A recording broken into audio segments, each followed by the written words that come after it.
శ్రీమాత్రే నమః. జయ గురు దత్తాత్రేయ నమః. ఈ వీడియోలో మనం 13వ తారీఖు డిసెంబర్ నెల నుండి 12వ తారీఖు జనవరి 2024 మధ్యలో జరిగే మార్గశిర మాసం యొక్క మాస ఫలితాలు తులారాశి వారికి ఏ విధంగా ఉంటుంది అన్న విషయాన్ని మనం ఈ వీడియోలో తెలుసుకునే ప్రయత్నం చేద్దాం. సాధారణంగా సంవత్సర ఫలితాలు ఉగాది నుంచి ఉగాది వరకు తెలుసుకోవడం అనేది మనకి ఆనవాయిగా రావడం జరుగుతుంది. అలాగే మాస ఫలితాలు కూడా తెలుగు నెలల ప్రకారం చెప్పుకోవడం అనేది కరెక్ట్ అయిన పద్ధతి, సాంప్రదాయం కూడా. అయితే నెలవారీగా ఈ తెలుగు నెలల ప్రకారం చెప్పుకోవడం వల్ల ఏంటంటే ప్రతి నక్షత్రానికి కూడా నెలకు ఒక మాసాధిపతి మారడం జరుగుతుంటుంది. సో ఏ నెలలో మాసాధిపతి అవుతారో ఆ ఫలితాలు ఆ మాసాధిపతిని బట్టి జాతకుడికి ఎక్కువగా రావడం జరుగుతుంది. ఉదాహరణకి ఒక నక్షత్రానికి శుక్రుడు మాసాధిపతి అయినప్పుడు ఆ నెలలో వివాహ ప్రయత్నాలు ఫలించడం, ఆర్థిక పరంగా అనుకూలంగా ఉండడం, కళారంగం వారికి అనుకూలంగా ఉండడం జరుగుతుంటుంది.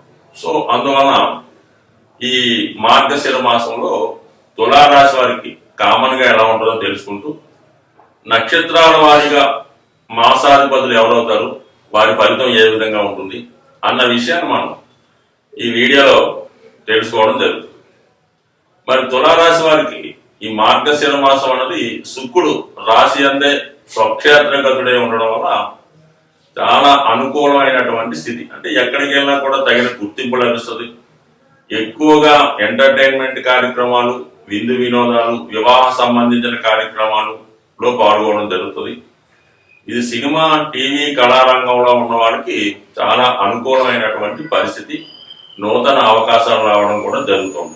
ఆర్థిక పరంగా అనుకూలంగా ఉంటుంది. ముఖ్యంగా స్త్రీలకి అన్ని విధాలా అటు ఆర్థిక పరంగా కానీ, ఆరోగ్యపరంగా కానీ, వైవాహిక విషయంలో కానీ 100% అనుకూలంగా ఉంటుంది. వాళ్ళలో వ్యక్తిగత ఆకర్షణ పెరగడం వల్ల మరి ఈ నెలలో వివాహ ప్రయత్నాలు కానీ, పెళ్లి చూపులు లాంటివి ఏర్పాటు చేసుకుంటే మరి ఆ వరుడికి ఈ వధువు నచ్చి తొందరగా వివాహం జరిగే సూచనలు కూడా ఉన్నాయి. మరి గురువు కూడా సప్తమ స్థానంలో సంచరిస్తున్నాడు కాబట్టి ముఖ్యంగా వివాహం జరగాలంటే గురుబలం ఇంపార్టెంట్ అంటారు. కాబట్టి మరి ఈ తులారాశి వారికి మరి గురుబలం చాలా అనుకూలంగా ఉండడం, మరి ముఖ్యంగా అమ్మాయిలకి సప్తంలో ఉన్నటువంటి గురువు ఈ సమయంలో చేసే వివాహ ప్రయత్నాలు మంచి వరుడు లభించడం కానీ, ఈ నెలలో జరిగే వివాహాల్లో కూడా వధూవరుల యొక్క అన్యోన్యత కూడా చాలా అనుకూలంగా ఉంటే అది మరి జన్మజన్మల బంధంగా మారే అవకాశం ఉంటుంది. కాబట్టి మరి ఈ నెలలో వివాహ ప్రయత్నాలు ఈ తులారాశి వారికి 100% అనుకూలించే అవకాశం. ఇక ధనస్థానంలో లాభాధిపతి ధనస్థానంలో సంచలనం, అంటే ప్రభుత్వ మూలకంగా ధన సంపాదన, ప్రభుత్వ పథకాలు అనుకూలంగా రావడం జరుగుతుంటుంది. మరి డిసెంబర్ 16 నుంచి మరి రవి 3వ స్థానంలోకి మారడం వల్ల శత్రువులపై విజయాన్ని కానీ, పోటీలో సక్సెస్, కొత్త అవకాశాలు రావడం, ప్రభుత్వ ఉద్యోగ ప్రయత్నాలు చేస్తున్న వారికి అనుకూలమైన స్థితి ఏర్పడుతుంది. అలాగే విద్యార్థులకు కూడా కొత్త అవకాశాలు, కొత్త ఆలోచనలు రావడం, అలాగే వాళ్ళు కోరుకున్నటువంటి కాంపిటేటివ్ ఎగ్జామ్స్ లో విజయం లభించే అవకాశం ఉంది. ఎందుకంటే మరి రవి 3వ స్థానంలో బుధుడితో కలిసి ఉండడం, అది గురువు యొక్క రాశి అవడం వల్ల ఇది విద్యార్థులకి ఒక మంచి గురువు లేదా ఒక మంచి మార్గదర్శి, మంచి ట్రైనర్ దొరకడం వల్ల ఇది అనుకూలంగా ఉంటుంది. విద్యార్థులకి, పిహెచ్డి చేస్తున్న విద్యార్థులకు కూడా కంప్లీట్ సక్సెస్ రావడం జరుగుతుంది.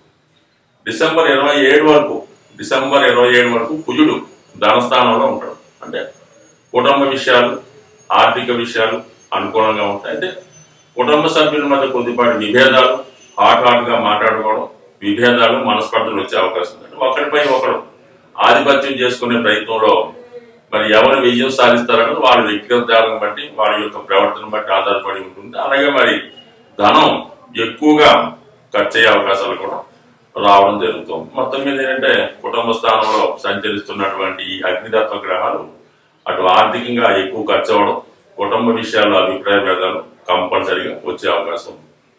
సో ఏదైనా గురువు రాశిని చూడటం వల్ల ఎటువంటి సమస్య అయినా సాల్వ్ అవుతుంది. పంచమ స్థానంలో ఉన్నటువంటి శనిగ్రహ సంచారం షేర్ మార్కెట్, స్పెక్యులేషన్ వ్యవహారాల్లో జాగ్రత్తగా నిర్ణయం తీసుకోవాలి. అయితే వాయుతత్వ రాశిలో శని వాయుతత్వ గ్రహంగా సంచరించడం, అలాగే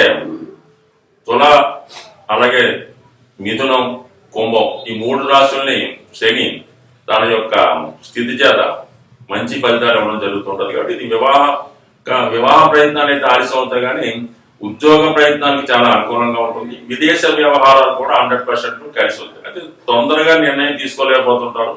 వచ్చిన అవకాశాన్ని తర్జన భర్జనతో వాయిదా వేసుకోవడం జరుగుతుంటుంది.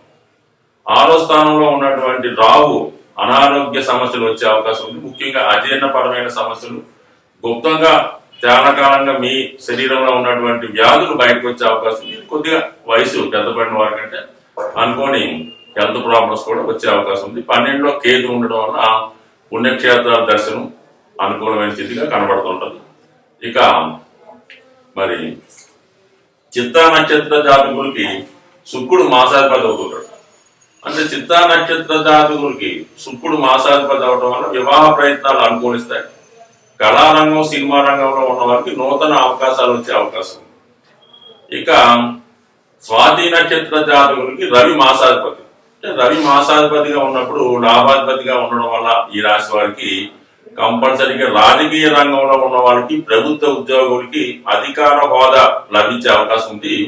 మీ యొక్క మాటకి విలువ పెరుగుతూ ఉంటుంది. ఎక్కడికి వెళ్ళినా కూడా మీ వాక్చాతుర్యంతో విజయాన్ని సాధించే ప్రయత్నం చేస్తూ ఉంటాం. మొత్తం మీద ఏంటంటే రవి బలం మరి ఈ స్వాతి నక్షత్రం వారికి కంపల్సరీగా అవసరం అయితే ఉంటుంది. వీళ్ళు ఎక్కువగా సినిమా రంగంలో కానీ, కళారంగంలో కానీ, రాజకీయ రంగంలో బాగా రాణించే అవకాశం ఉంది. ఈ నెల వీళ్ళకి ఎక్కడికి వెళ్ళినా కూడా 100% ఈ మార్గశిర మాసం అంతా అనుకూలంగా ఉండే అవకాశం ఉంది. ఇక విశాఖ నక్షత్ర జాతకులకి రాహు మాసాధిపతి అవుతుంటాడు.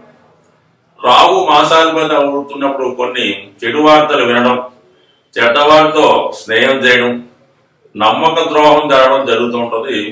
సో సాధారణంగా మరి ఈ విశాఖ నక్షత్ర జాతకులు ఈ నెలంతా కూడా సాధ్యమైనంత వరకు స్నేహితుల విషయంలో కానీ, బంధువుల విషయంలో కానీ జాగ్రత్తగా ఉండాలి.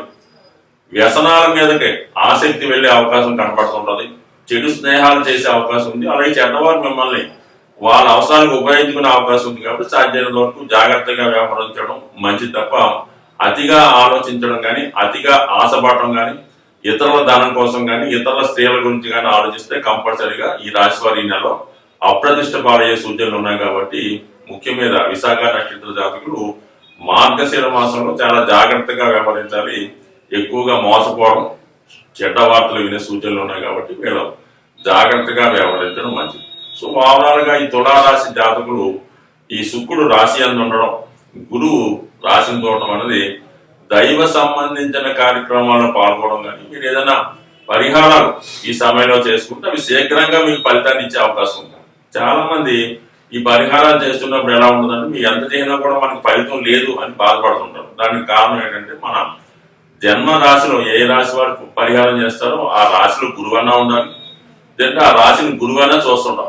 అప్పుడు మాత్రమే మనం చేస్తున్నటువంటి పరిహారం మనకి ఫలిస్తుంది తప్ప గురువు యొక్క అనుగ్రహం లేని మరి జాతకుడు ఎటువంటి జాతక దోష నిమిత్తం పరిహారాలు చేసినా కూడా అవి తర్వాత ఆ గురుబలం వచ్చినప్పుడు వస్తే తప్ప ఇమీడియట్ గా రావడం కష్టం అవుతుంటుంది. ఇప్పుడు వీళ్ళకి శుక్రుడు, గురువు అనుకూలంగా ఉండడం వల్ల దైవ సంబంధించిన కార్యక్రమాలు, పుణ్య కార్యక్రమాలు కలిసి వచ్చే అవకాశం ఉంది. స్వస్తి.